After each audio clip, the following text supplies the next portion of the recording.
Hi, everyone. Good morning. I'm careful with your prop, Pat. Don't give it away.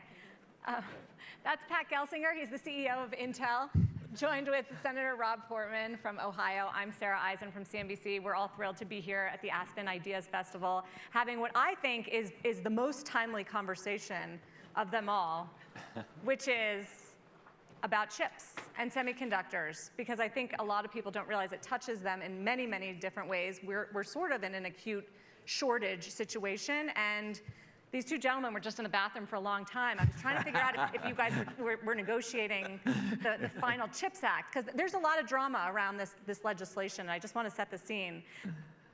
And you gave us a news peg, Pat, last week when you delayed the groundbreaking ceremony of this Ohio plant. It's set to be built in New Albany, outside of Columbus. Make America a chip manufacturer. I'm from Cincinnati, so there's a lot of any Cincinnati? And Jane Portman is here as well. So Pat, you delayed this groundbreaking ceremony. Why? What are you still planning to build this factory? Yeah, when we announced it in early this year, and it was a fabulous event. And we stood on the stage and we said, today ends the Rust Belt, and today begins the Silicon Heartland. Right? You just saw manufacturing coming to the center of the nation. Fundamental technology has touched the coast in a dramatic way, but not the manufacturing center. This industry was born in the U.S. and now it's 80% in Asia. How did we let that happen? We're only 12%. So this idea of coming back to the center of the nation, just phenomenal, right? And that's just sparked a center, right, of the entire psyche of the Midwest. And last year, we're at the 1-year anniversary, the Senate passed the USICA bill, which basically is a perfect bill from our perspective, ready to go, a bipartisan thing. And here we are a year later, and we've yet to get that bill funded. And largely, when we did the announcement, we said we're either going to go slow and small, or we're going to go big and bold, right, with the investment that we have. And we're still firmly committed to build in Ohio, but we've seen the rest of the world is moving rapidly, despite the inability for Congress to get this finished. And obviously, right, in this context, and part of my this is a little bit fun here, but this is my favorite senator of our new home state for our next manufacturing, Senator Rob Portman. He has been a unwavering leader in getting CHIPS Act done, and so we have a little plaque for you here, but it's only half the wafer. The other half comes when the CHIPS Act finish.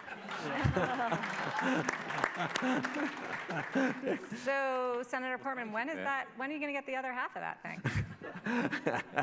Well, after this, it now has to happen, so, momentarily. As if you didn't have enough incentive for the state of Ohio and the country. Yeah. Well, I'm a Republican. I believe in free markets, and some others in the audience may agree with me that industrial policy is a risky thing to do. But in this case, folks, we have come to a point where we realize the importance of a supply chain for the essential products we need.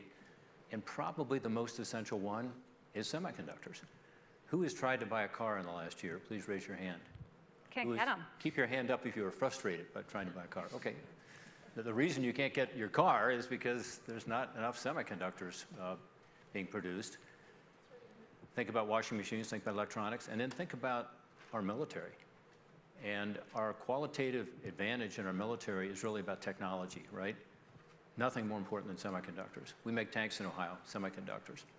But also a lot of very sophisticated systems that are being used in Ukraine today to try to help protect that country, semiconductors. So this is critical, and COVID taught us a lot, but I think the thing it taught us the most is the fact that these supply chains matter.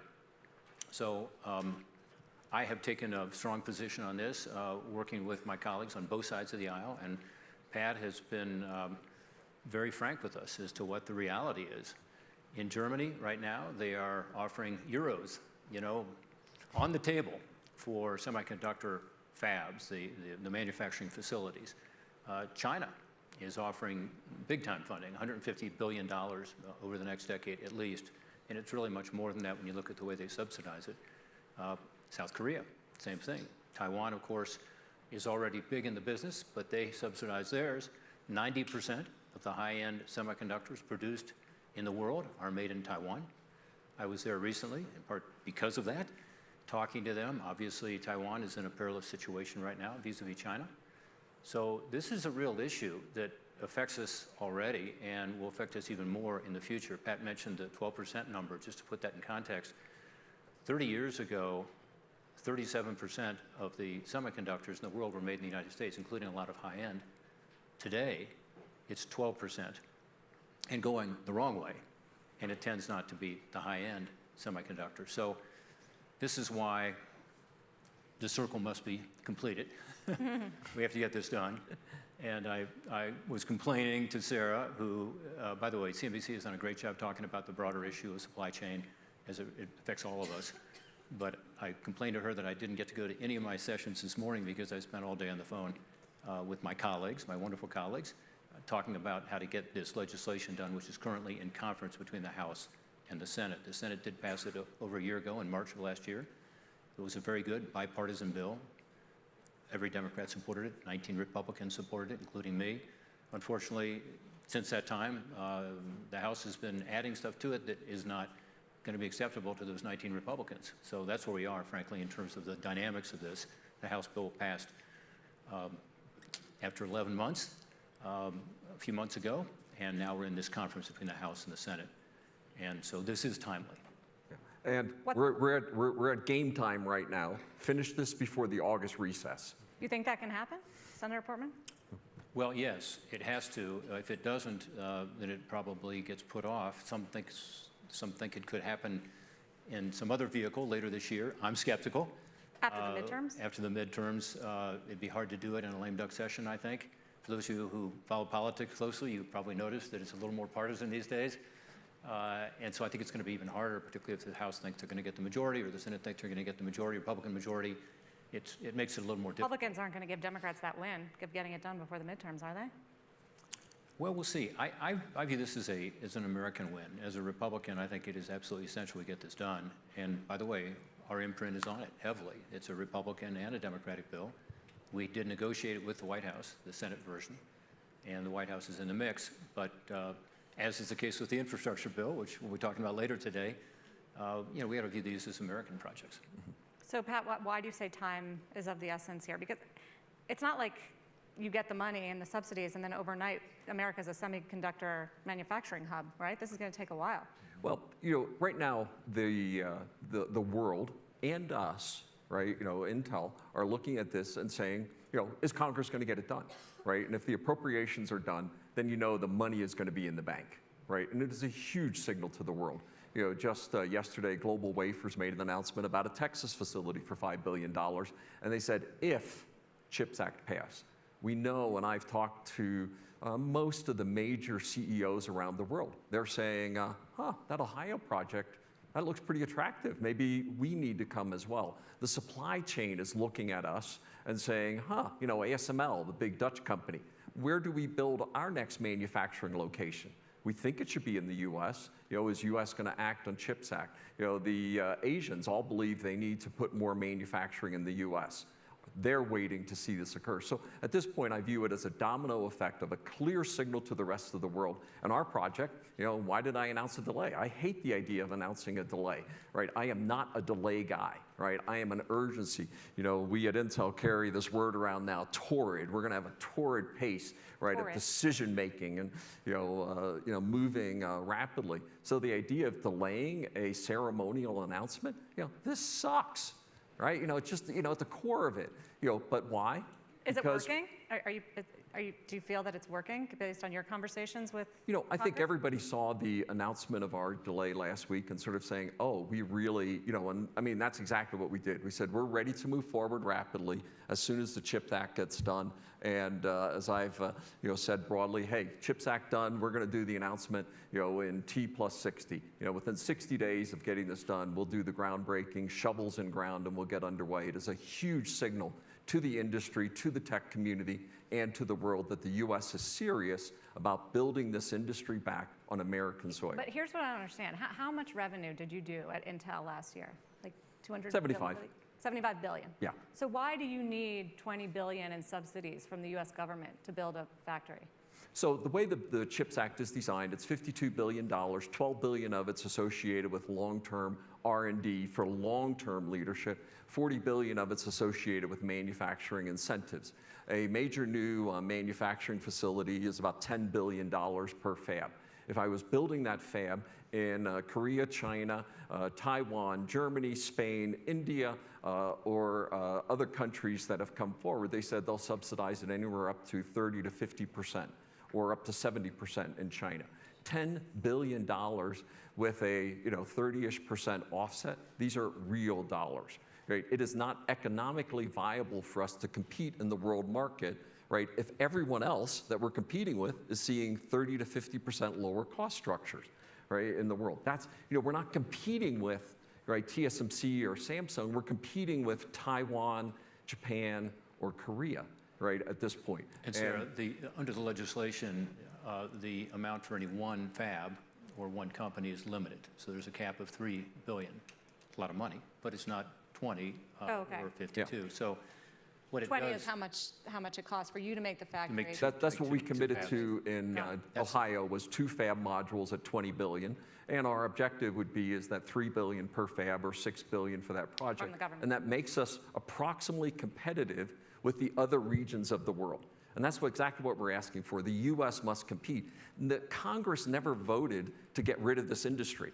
There's never a vote by Congress saying, hey, let's move this to Asia. Right? But it's moved to Asia because there were votes in China, Taiwan, Korea, Japan to win this industry. And that's why, the industrial policy question, as we touched on earlier, is those nations have taken industrial policy on something so critical. And I just, go back, we had the car example, but what aspect of your life is not becoming more digital? Name it. Right? Every aspect of healthcare, every aspect of social, every aspect of learning, it's becoming more digital. Everything digital runs on semiconductors. Right? Do we want something so fundamental on American soil, right, as this? And these are great jobs, not even to mention national security. Right, so talk about the national security aspect here. well, first let me just talk about the economic impact for a second. These numbers are all over the place, and some may not be entirely accurate, but the best number we have is that about $240 billion of our US GDP was negatively impacted over the past few years by not having access to Last year alone, almost $1 billion a day. Yeah.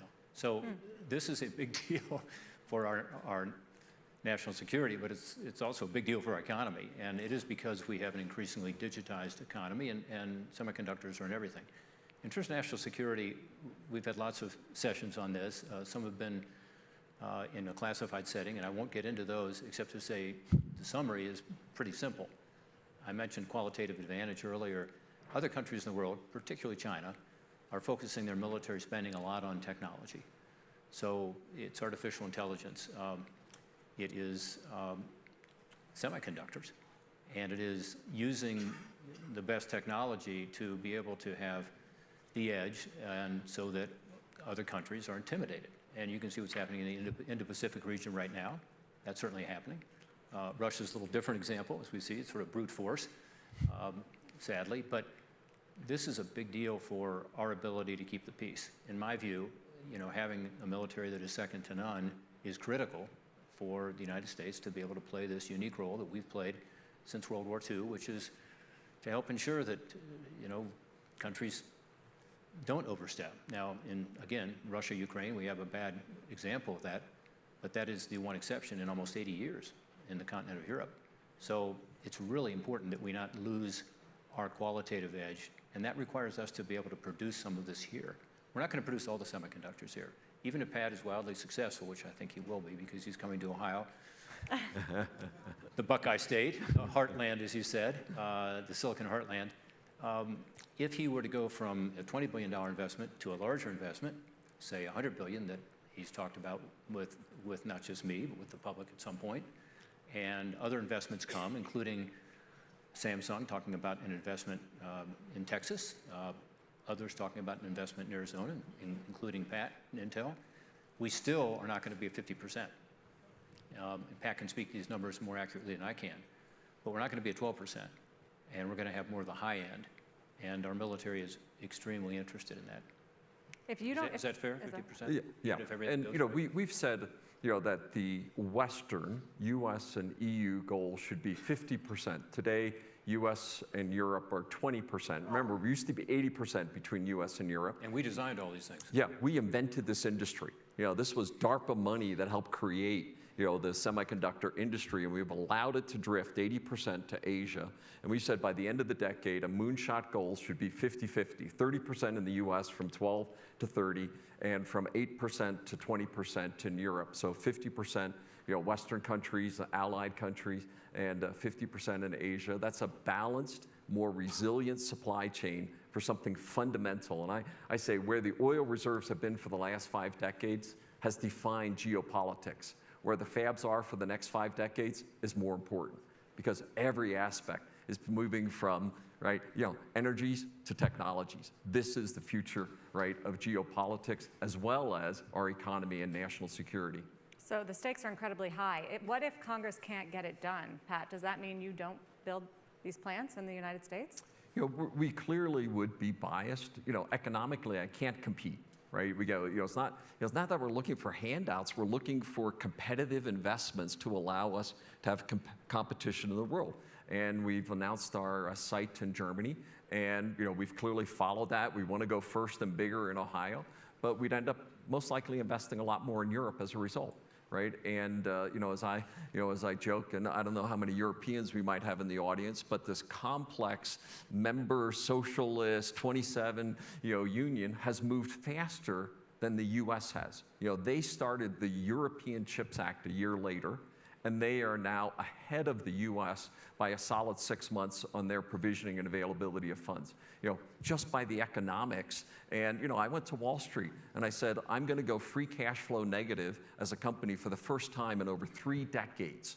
Right? I can't be more aggressive in our investment profile, and right, without help, without incentives, I'll have to be more in Europe as a result. You know, the economics will force me to do that, and that'd be a shame. You know, that I'd be smaller, right? And at the end of the decade, you know, I'd have invest $20 billion in Ohio as opposed to $100 billion, and that's just a travesty for U.S. competitiveness. One thing Pat didn't say, as I said earlier, these chips were designed here. Okay, you know, there's some great Silicon Valley entrepreneurs in the room today. I was just with some of them.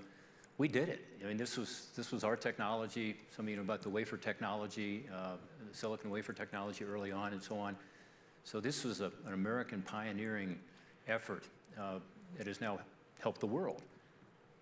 The CHIPS Act, which we drafted over the past couple of years, was actually taken by the Europeans almost entirely. Yeah, I helped them.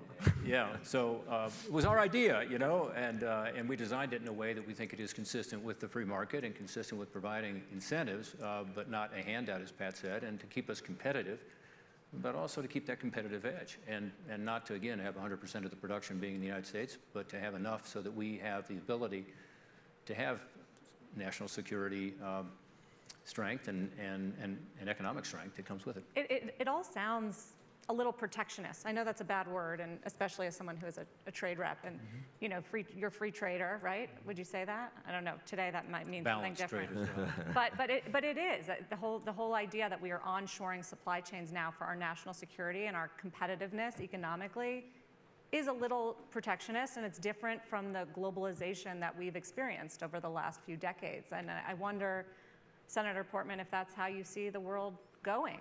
Yeah, I do. I mean, I mentioned earlier there was a wake-up call during COVID, and I think all of us experienced it. I mentioned semiconductors, to me, is probably the most economically debilitating example of it, but there are so many things, including PPE. You know, to get a mask or a gown, we found that we had to rely on China, and China curtailed some of the exports, and other countries as well were having to rely on for all kinds of things, including electric car batteries and the inputs into electric cars. So, you know, we are relying increasingly on other countries for some things that we absolutely need for our own economy, and I think people realize that. So there's a balance here. We're not going to be in a situation where we make everything in America, but we've got to make the essential things. Essential, I think, is maybe the right way to define it, and enough of it. And I think that's a shift. You're correct. It doesn't mean you're not for free markets or having the U.S. be competitive, but it does mean that you can't go forward and not have, some increasing reliance on either our Western European allies or other Western partners or ourselves for things that are globalization in reverse? Well, globalization will continue, and the United States should play a bigger role in that. In other words, I'd rather have us be exporting more. So you look at our trade deficit with the rest of the world, particularly with China. Wouldn't it be great if we could more efficiently produce these things here and be able to be a bigger exporter? That would help our economy in very substantial ways, and right now we need that with running huge deficits. And increasingly, it's about technology, not labor costs. So we are in a position to be more competitive. Also, labor costs around the world have gone up. So I think globalization will always be here, but I think the United States can play a bigger role as an exporter rather than an importer relying on countries that sometimes, because they aren't our allies, are willing to curtail that supply. We have been the world's importer. Yeah, we have. The two phrases that I've used, Sarah, are one is geographically balanced, resilient supply chains, right? Where and I think COVID was this wake-up call that we realized that just in time was all driven by lowest cost, right? Any time I could save a penny, where all of a sudden we've realized that we need to go from just in time to just in case, right? And we need to think through our supply chains and start building resilience into them. And that's across every aspect of the supply chain. And literally the Shanghai shutdowns, right? The port shutdowns, all of a sudden the technology industry stopped because 80% of technology flows through that port. We need more resilience in our supply chains. It's not a question of reversing globalization. In some ways, more balanced supply chains means there's more connectedness of the supply chains, but we need resilience through all of the critical components, and as I say, a reasonable balance across the world. And we've allowed a very simple view of we don't care about manufacturing, we're only driven by lowest costs and highest margins to lead us to a very precarious state that was highlighted acutely across numerous industries through COVID, and the semiconductors was probably the worst example thereof. So can these people get their cars now? Is it getting better? It's slowly getting better, but I think we still got a solid year and a half to go until the supply chains are reasonable. And in fact, the economic slowdowns, that we're experiencing right now, in some ways is a little bit of good news to help rebalance the supply chains more quickly. Full demand. Yeah, just, let things calm down a little bit, but we're still a solid year and a half away from having balance in the supply chains for semiconductors. Does that mean that inflation in all of these products that semiconductors touch will remain high?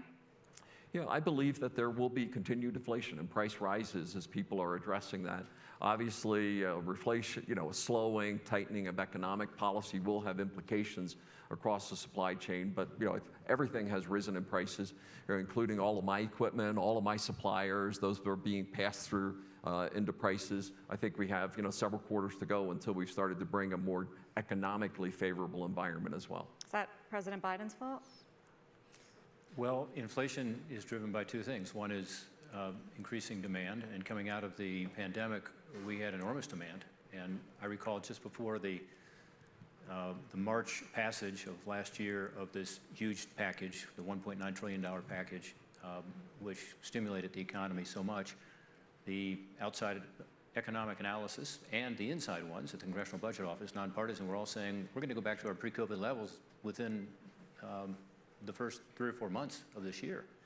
CBO said by June 30th. In other words, the economy was already recovering very nicely, and you all saw this who were in business. And that pent-up demand was something that many economists looked at and said, that alone has an inflationary potential. Larry Summers famously said at that time, if you do the $1.9 trillion on top of it, you're going to overheat the economy. I believed that also and said that, as did others. So here we are. I mean, yeah, it increased demand to the point that supply could not catch up. Now, the other side of that, of course, is the supply issue. And semiconductors was part of that, as I said, a couple $100 billion a year hit to the GDP.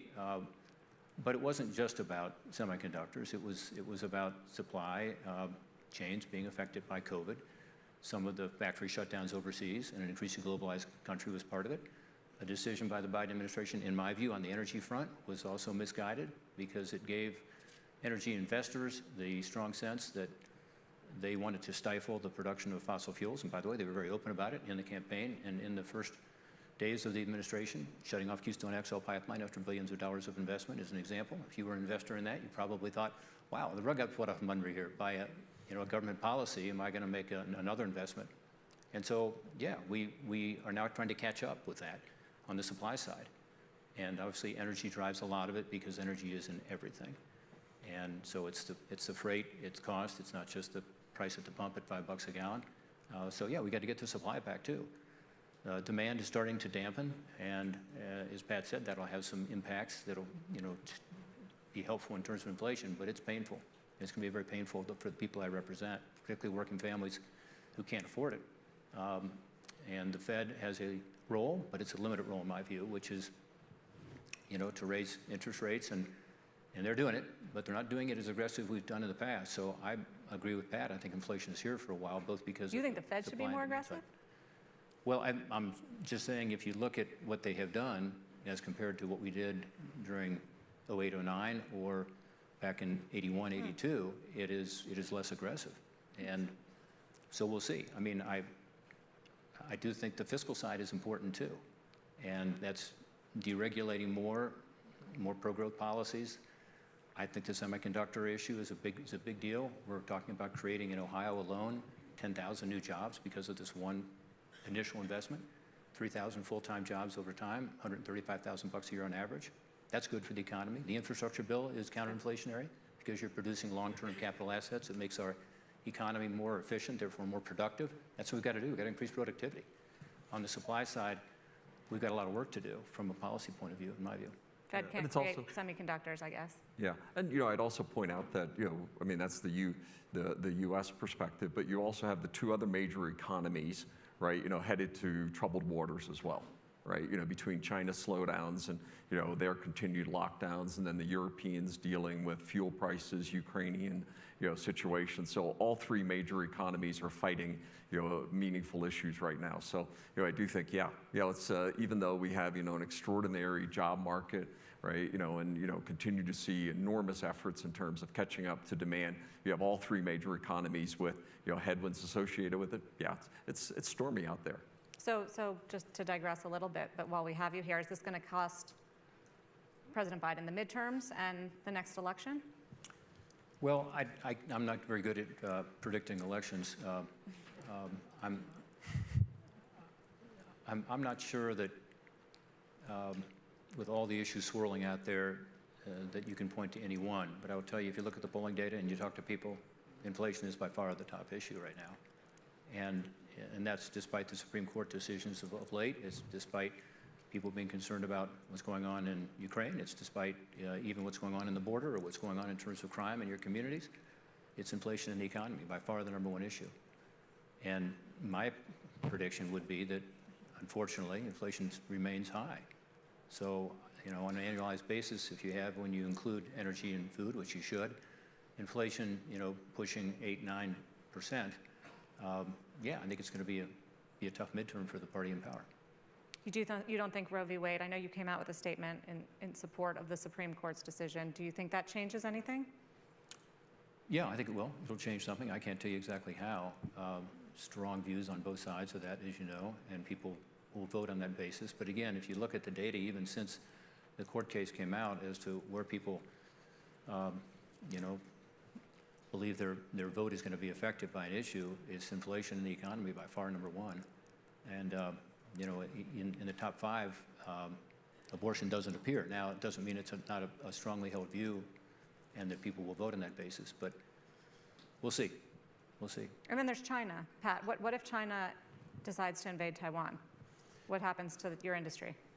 Well, the first here is this is precarious. It's been a priority of China for the reestablishment of Chinese-speaking people since Mao, right? It's been #1 on the list over time, and clearly, there's been the over and under. Has the situation in Ukraine heightened or lessened the risk that is associated with U.S., China, Taiwan Which situation? do you think it is? I think that clearly, given the steps that the U.S. took, right, and the world took, right, around Russia, it was sort of like, oh, now I know what things I need to be prepared for, right, economically, should I want to have more economic freedom going forward. And I think, boy, the Chinese are looking at that very carefully at this point to know how they have more freedom of action and aren't susceptible to some of the things that occurred with Russia, Ukraine. At this point. So I think the near-term risk, and I think most of the specialists in the various intelligence agencies, defense communities, feel like nothing there is imminent in that light. But I think the risk long-term is high, and in that you just sort of say, boy, it's 100 kilometers from Chinese soil, where you have such a concentration of the tech industry and the semiconductor industry. It is good policy for us to reduce our unique dependency.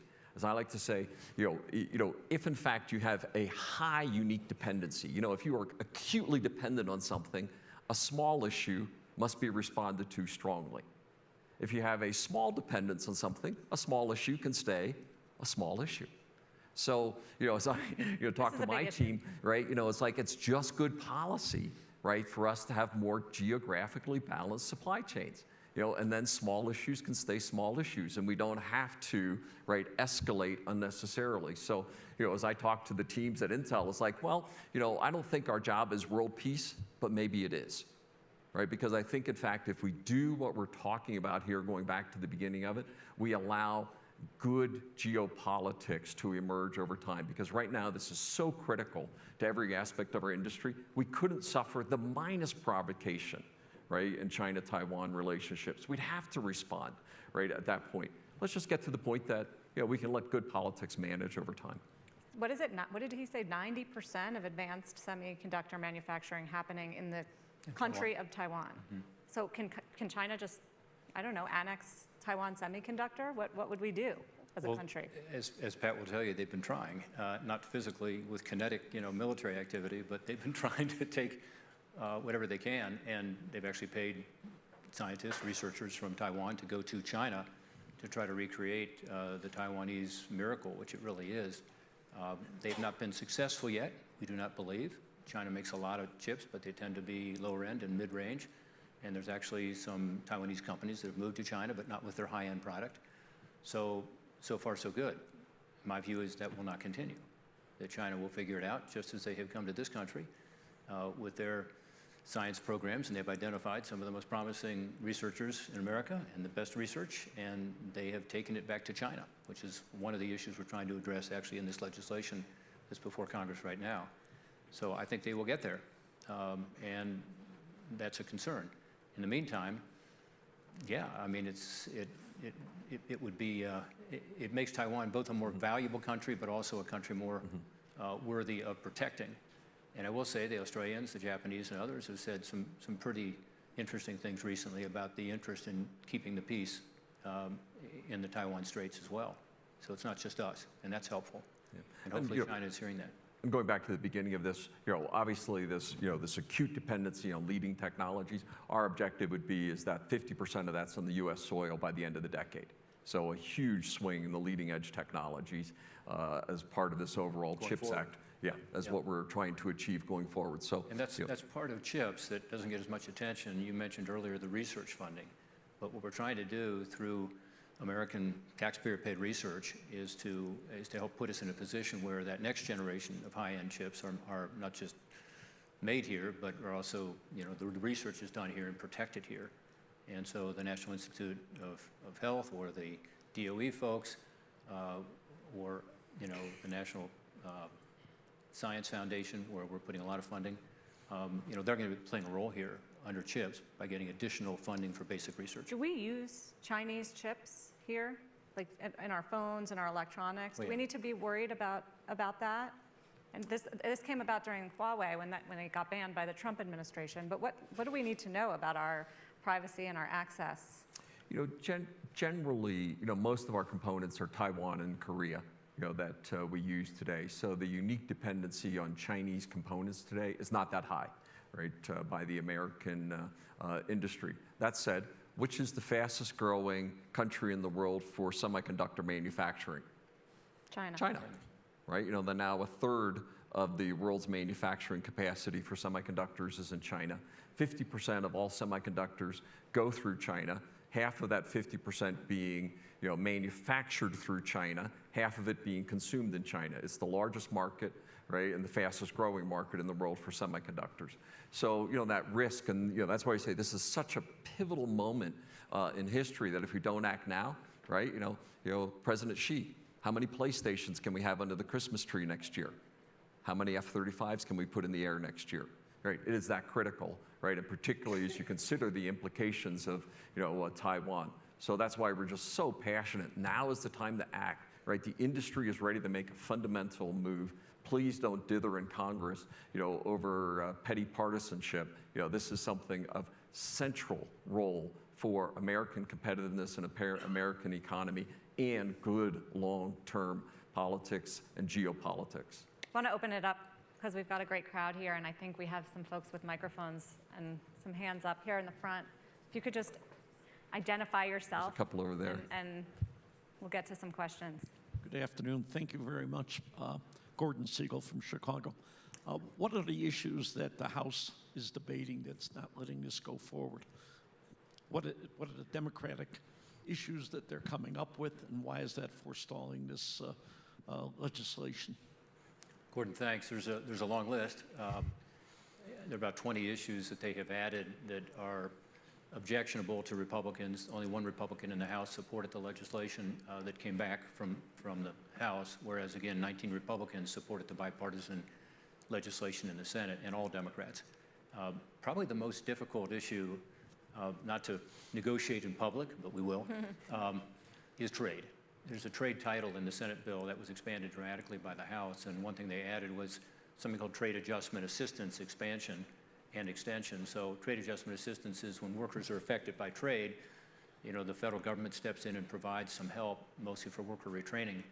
I support trade adjustment assistance. It's important in Ohio. It's a big priority of the unions, particularly some of the industrial unions.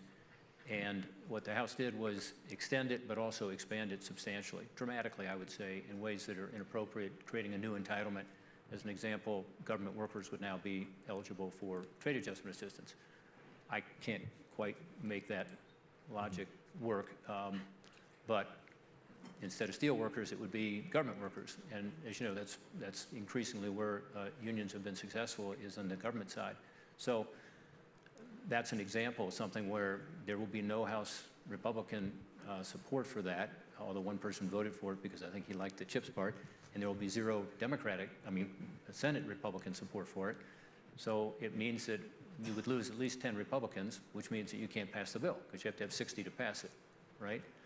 And so what we're saying is, look, we're happy to be reasonable here and try to find some compromises between where the House and Senate are, but recall, the Senate's already negotiated this with Democrats and Republicans, with the White House and Republicans together, come up with a bill that was able to get 19 Republicans, but only 19, and we have to be cognizant of that.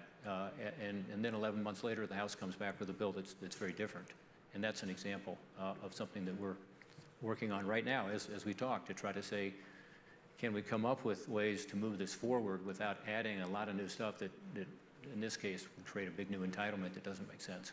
And a different name, too, right? It's very confusing. Two bills, two names. Yeah, just maybe very quickly, Gordon, that's what we've come to call the Christmas tree effect. CHIPS itself is almost perfectly agreed between House and Senate versions of the bill. But it's all the stuff that got around it. It's all the other ornaments that were added to the tree that we got to get all rid of those so we get back to the core items associated with CHIPS and in the core of competitiveness. That has good agreement between the House and the Senate, Republicans and Democrats. In the back. Oh, okay. Hands up, anybody? We have one over here. Thank you. My name is Daniel Aram from New York City. Hey, Daniel. I just wanted to understand a little bit of what's kind of in the heads of some of your colleagues in government. Do they understand that this CHIPS Act and things around it is China policy? Is that clear to them? Because obviously there's union issues, there's other trade issues and everything. But at the end of the day, it is geopolitical, and this is China. And is that front of mind when they're talking about the details? Yeah, I think it is for most members. I think people understand the position we're in vis-a-vis China. The difficulty is, so what do you do about it? You know, and $52 billion is a lot of money at a time when we're running big deficits. And it seems counter to the general Republican approach, which is let markets work. Globalization was talked about by Sarah earlier. And globalization, you know, is allowing markets to decide where these products will be made rather than subsidizing them in one country or another. The reality is that's not how the world works these days. And if we are continuing with blinders on to follow a political philosophy that seems to make sense generally, but doesn't work in the practical world, I think we end up with a much less competitive economy and a national security risk. So that's the challenge. How do you explain that to people? And we're not quite there yet. In terms of adding things to the bill, thinking this is a great vehicle that's going to move. It has 19 Republicans in the Senate. Let's add the stuff we've been wanting to do for years. There's also an issue there. You know, how do we tell people, well, that's fine. That might have been, you know, something you could have done separately or under reconciliation where you don't need any Republican support. But that's not what this is. This is a truly bipartisan product. I feel like we should just beam this panel into Congress. Like, you guys made a pretty convincing case. So that's a sort of a change in thinking that has to happen too. This is not politics as usual. This is about a really serious issue, as you say, and one that has to be addressed. And let's do it in a bipartisan way, and let's do it quickly before we lose additional, you know, American jobs and technology. In the middle. Hi, Barrett Anderson. I run a pair of media companies focused on the future of technology and the global economy. And I'm curious, it's a similar question, but I'm curious if you could speak a little bit more about how widespread the understanding is of the connection between Russia's invasion of Ukraine, China as an ally to them, and the need for, specifically, I guess, energy and infrastructure and climate, and its dependence on chips. I've talked to a bunch of utility companies lately. Chips are holding them up, right? Mm-hmm. So I'm just curious if there's speak a bit more about those interrelated things. Yeah, and I think there's a growing awareness. I mean, I think the frustration is exactly what we described. There's too much of these ornaments on the Christmas tree, but the core of the implications on economy, you know, the fact that there is no climate without chips, right? You know, there is no security without chips. You know, these core issues are increasingly being recognized. You know, my first meeting with, you know, Undersecretary Hicks, right, and, you know, of the defense community. And, you know, I yelled at him, right? I says, why am I explaining to Congress how important this is to national security, right? You know, the conversations we had on the climate aspects as well. You know, hey, clean energy is all about semiconductors, right? You know, moving to EVs and so on, it all is based on semiconductors. So I think the awareness is building, the criticality is building. It's just so unfortunate that we've dithered for a year plus on the topic as this awareness has slowly been seeping in to the psyche. And, you know, these long-term topics, you know, in terms of the alignment of our energy programs, you know, how they affect them, you know, the longer-term innovation aspects that are at play. You know, we just got a lot more awareness building. You know, it's just been super frustrating that it's taken us this long to get to some of these understandings. Yeah, just one quick, because you mentioned Ukraine. Don't get me started on Ukraine, but two aspects I think are very important, and I think your question suggests this. One is we learned during the Ukraine crisis and the way China responded that China is not sort of a benign competitive adversary on economic issues. This is a national security issue now. We all want China to be a country that we can work with and deal with on a basis of mutual respect, but they put in with Russia, and they're helping Russia, and they're buying Russian oil, which fuels the war machine for Vladimir Putin, and they seem to have no qualms about it. And this, I guess, would confirm every suspicion people would have about, you know, how the Uyghurs are being treated and, you know, what's going on in terms of human rights in Tibet or Hong Kong, the threat to Taiwan. But wow, that's amazing. I mean, and voting against us in the UN on being able to properly, you know, make Russia accountable. So I think that's one aspect of it that probably has helped the legislation in a way to say, oh my gosh, this is, you know, this is real. And second, this energy reliance that the Europeans have on Russia. I think people have in the United States, certainly in Europe, have realized this was a huge mistake to become so reliant on any country, but particularly a country like Russia that uses oil as a political weapon. And as you know, the Europeans are now sending Vladimir Putin $870 million a day on average to buy his oil and gas, which is why the ruble has not collapsed, which is why their economy is only down about 10, 12%, as opposed to Ukraine's economy, which is down 47%, which is why we're trying to figure out how to get more liquefied natural gas into Europe as soon as possible. Yes, help them on energy efficiency. Yes, help them on some of the new green technologies, but frankly, they have a lot of that already. But they have need for base power. They have need for heating oil. They have need for gasoline.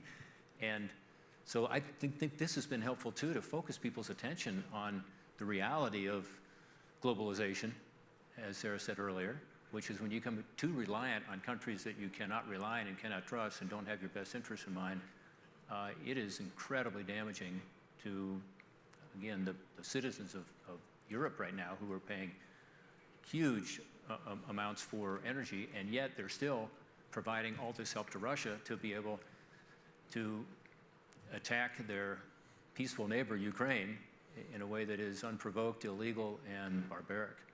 So I think that's part of what's happening, too. We're out of time. Just a final quickie from me. Pat, how much time are you spending on this? You're CEO of a big global company. How much time are you spending on the phone with your members of Congress and getting this deal done? And the White House? Yeah, probably half a day a week. Half a day a week. That's Yeah. a lot for you. It is a lot. You talk to me for half a day a week. That was my next question. How much time do you guys spend together lately talking about this? We've been much. We've been together 4 times in the last 2 weeks for different events. So yeah, very very active. But But this is the time when it Yeah. needs to get done. And let me just finally say, this Yes. is exciting. I mean, we've talked a lot about some of the challenges we terrifying. face as a country, and inflation will go away at some point if we do the right things on the supply side and not stimulate demand too much unnecessarily. But I mean, we have a bright future as a country, but it relies on us looking at things a little differently, including globalization and how to be sure that we're both making things here in this country that we need and finding our allies around the rest of the world who we can rely on. And I think it's exciting to have not just a $20 billion investment in Ohio, the largest economic development project ever in the state of Ohio, but to have that technology in the heartland and in America and all of the other suppliers that are going to come in, and it's going to happen. We're going to make it happen. And the it's great. alignment, right? We have not seen this amount of alignment of our natural trading partners in decades, right? The alignment of U.S., Europe, right, Japan, right? It has been quite astounding to see how this has come together. Well, let's leave it on that optimistic and bright note because most of the rest of the panel was a little terrifying. Thank you, Pat Sarah. Gelsinger and Senator Rob Portman. Thank you.